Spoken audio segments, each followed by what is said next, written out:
জলকে কিচেন থেকে আবার সবাইকে স্বাগত। কেমন আছো সবাই? আজকে আমি এখন তো সব উপোস চলছে, শ্রাবণ মাস, তো সেই জন্য আমি এটা হচ্ছে সাবুদানার, কেমন এটা হচ্ছে সাবুদানার পাতলা পাতলা, এটা পোহা টাইপের, মানে এর এর তোমার চিউড়া বানায়। এ দেখো, এই যে উপাস পোহা, এর ওপরে লিখেই দিয়েছি উপাস পোহা। তো এইটার সঙ্গে আমি নাইলন সাবু দেবো একটু, কেননা এখানে বেশি তোমার গিয়ে তেল মশলা, তেল বলছি মশলা বেশি কিছু দেওয়া যাবে না। সিম্পল তোমার নুন হলুদ একটু লঙ্কা গুঁড়ো ছাড়া আর কিচ্ছু আমি এখানে দেব না।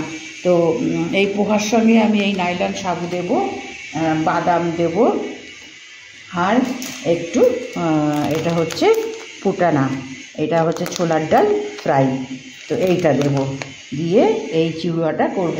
তো এখন তো সব উপোস, সুতরাং এদিকে তোমার এই সাবুদানার মানে পোহা বলো এই বলো ওরা খাওয়া দাওয়া করে, তো সেই জন্য আজকে এটা আমি বানাবো। তো এখন আমি এইগুলো পরপর দেখালাম। এখন কড়াইতে তেল দিয়ে আমি গ্যাস ধরিয়ে নিই। এখন আমি তেল বসিয়ে দিয়েছি, তেলটা গরম হতে হবে। এই নাইলন সাবু ভাজার জন্য না ভালো গরম হতে হবে তেলটা, না এখনও আর একটু গরম হবে। ভালো গরম না হলে এই সাবুগুলো তোমার গিয়ে মানে ভালো ফোলে না, যার জন্য এটা তোমার গিয়ে দিলেই সব ফুলে তেলের ওপরে উঠে আসে। তো সেটা এখনও যখন আসেনি, তার মানে তেলটা আরও গরম হবে।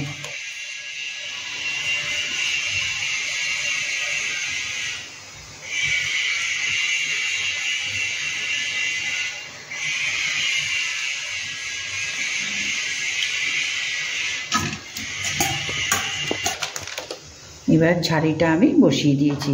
এগুলো বসিয়ে দিলে পরে তুলতে খুব সুবিধা হয়, আর না হলে এমনি কড়াইতে দিলে পরে ছড়িয়ে থাকে, অসুবিধা হয়।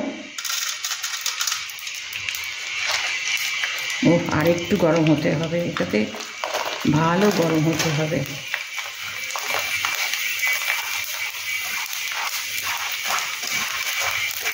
বেশ তেলটা গরম হতে হবে, তবেই এগুলো দিলে পরে এরকম সুন্দর ফুলে ওঠে।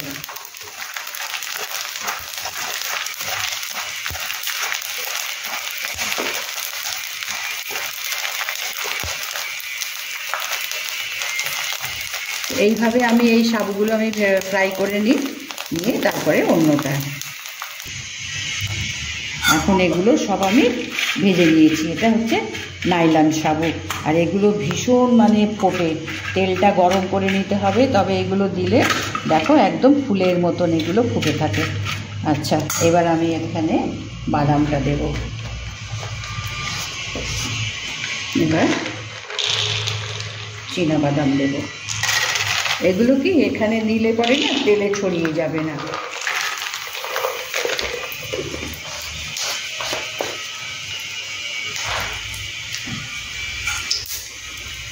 বাদামটা আমি এই তেলে আমি ভেজে নিতে পারবো, তাহলে অন্য মানে কড়াইতে তেলের মধ্যে দিলে এগুলো ছড়িয়ে যায়। তো এটা আমি ভেজে তুলে নিই। এবার বাদামটা আমি ভেজে তুলে নিয়েছি, কেমন।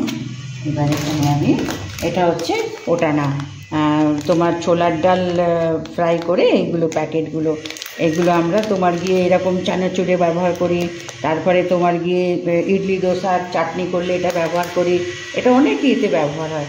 এবার এটা একটু ভেজে নেব, যেহেতু রয়েছে না নরম হয়ে আছে, সেই জন্য একটু ভেজে নিচ্ছি।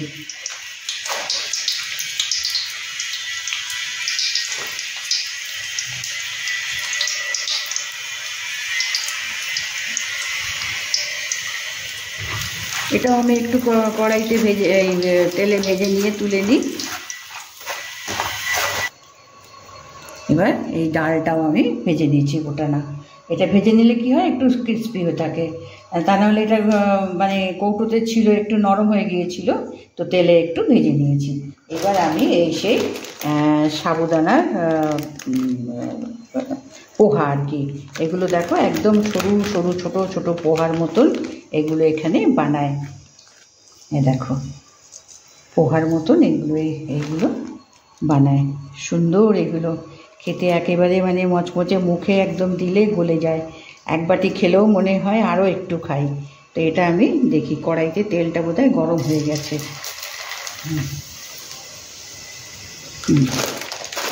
এটা আমি ভালো গরম হয়ে গেছে। এইভাবে তেলগুলো, এটা একবার তেলটা গরম করে নিয়ে এবার পরপর দিলে পরে এরকম সাদা সাদা তোমার এই পাঁপড়গুলো সব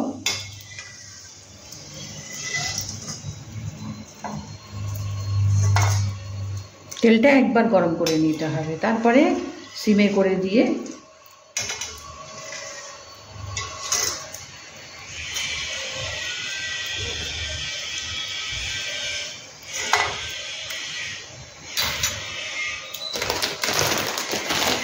একসঙ্গে পুরো না, অল্প অল্প করে দিতে হবে, কেননা এদের ফ্রাই হওয়ার জন্য জায়গা চাই।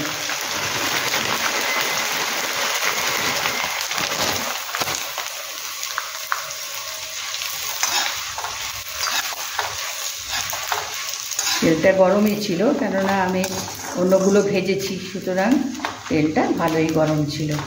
এখন আবার একটু গরম করে নেব। এগুলো তোমার গরম হতে হবে। এবার এটা বেশি না, বেশি গরম করলে এগুলো ভীষণ হালকা, তো সেই জন্য লাল হয়ে যাবে, দেখতে ভালো লাগবে না। আর এই চিড়ুয়াগুলো বানায় একদম সাদা ধপধপে প্যাকেটে থাকে। তো আমি এগুলো পরপর আমি ভেজে দিই, নিয়ে তারপরে এর মধ্যে নুন, একটু লঙ্কার গুঁড়ো, মিষ্টি এগুলো দিয়ে মিক্স করে নেব। আমি ভেজে দিই এগুলো এখন আমি ভেজে নিয়েছি। দেখো, খুব অল্প লাগে, কেননা এগুলো ভীষণভাবে ফুলে যায় না। তো এখানে আমি আজকে এটা বানালাম, কেননা এখন সব উপোস চলছে আমাদের এদিকে না, সাবুদানার খুব খায়। তো আমার এই খাবারটা প্রথম থেকে শেষ অবধি দেখো, তাহলে বুঝতে পারবে যে কিভাবে কি বানানো হয়েছে, এবং খুবই সিম্পল। এটা তোমার গিয়ে মানে এক বাটি খেলেও মনে হবে এত হালকা, দেখো মানে ভেঙে যাচ্ছে, এত হালকা। আর সাবুদানা অসুবিধা নেই। এখন আমি এর মধ্যে মেশাবো, বেশি কিচ্ছু মেশাবো না। এখানে তোমার গিয়ে বাদাম দিয়েছি, বোটানা দিয়েছি, আর তোমার গিয়ে নাইলন সাবুটা দিয়েছি, আর একটু সেমাই আমি এর মধ্যে মিশিয়ে দিলাম। এটা অপশান, না দিলেও চলবে, দিলেও চলবে। দিলে একটু ভালো লাগবে, কালারটা একটু ভালো লাগবে, সাদার মধ্যে একটু হলুদ হলুদ।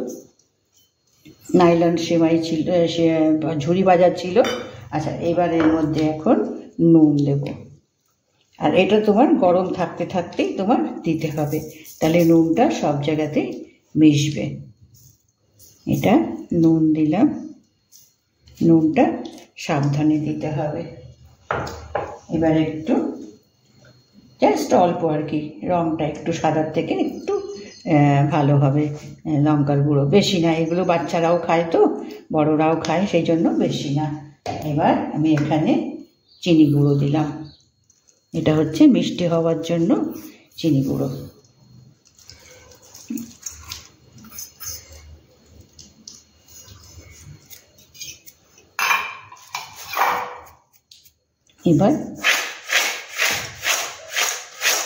এবার এরকম ঝাঁকিয়ে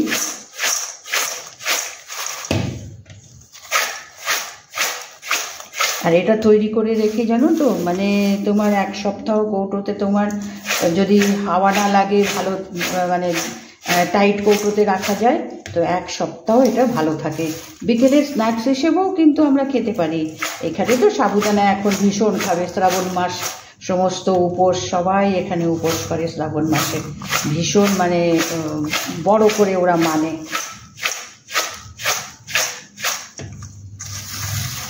এটা আমি নুন, মিষ্টি, একটু লঙ্কা গুঁড়োটাও তোমার গিয়ে অপশান, বাচ্চারা খায়, বড় যারা একটু বয়স্ক তারাও খায়, তো আমি সামান্য একটু দিয়েছি, দিয়ে এটাকে বানিয়েছি। এবার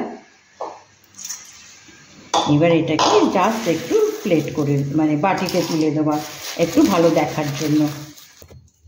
এবার আমি বাটিতে তুলে দিয়েছি, একটু ভালো দেখার জন্য বাটিতে তুলে এরকম দিয়েছি। এখন তো এটাকে কৌটোতে ভরে রাখতে হবে, তাহলে এক সপ্তাহ এরকম মচমচে থাকবে। বের করে বিকালে স্ন্যাক্স হিসাবেও খুব ভালো, চায়ের সঙ্গে তো মাঝে মাঝে এরকম বানিয়ে রাখলে খুবই ভালো হয়। আমি তো কিনে এনে এরকম এগুলো একটু মিক্স করে, হয়তো এই পাঁপড়ের সঙ্গে একটু বাদাম, একটু পোটানা দিলাম, একটু নুন মিষ্টি দিলাম, দিয়ে এরকম কৌটোতে আমি বানিয়ে রাখি, তাহলে বিকেলবেলা চায়ের সঙ্গে একটু খাওয়া যায়। তো আজকে আমি এটা বানালাম, দেখো যদি ভালো লাগে নিশ্চয়ই লাইক করো, সাবস্ক্রাইব করো এবং লিখো যে ভালো হয়েছে কি না। ঠিক আছে।